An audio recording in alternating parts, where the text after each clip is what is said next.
দর্শক দেখতে পাচ্ছেন যে এই মুহূর্তে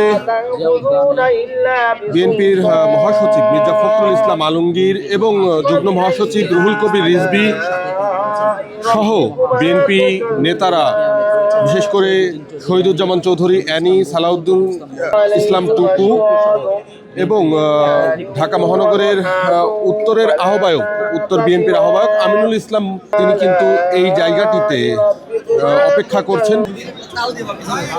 বিশ্বের ইতিহাসে এই যে লোক সমাগম, এই যে উপস্থিতি, উৎসাহ, উদ্দীপনা, আবেগ আপ্লুত হওয়া, এটা একটা ঐতিহাসিক দিন হিসাবে বিশ্বের এবং বাংলাদেশের রাজনীতির মধ্যে নতুনভাবে অন্তর্ভুক্ত হয়েছে।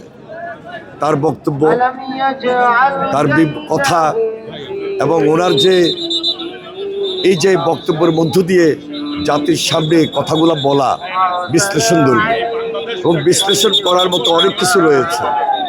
তিনি শান্তির কথা বলেছেন, তিনি নতুন একটা পরিকল্পনার কথা বলেছেন। সকল পরিকল্পনা অনুযায়ী আমাদের এখন দায়িত্ব হলো তাকে সহযোগিতা করা। আমরা মহান আল্লাহ তাআলার কাছে শুকরিয়া আদায় করি যে উনি সুন্দরভাবে আমাদের মাঝে এসেছেন এবং আমাদেরকে এই নতুন পরিকল্পনা তুলে ধরেছেন।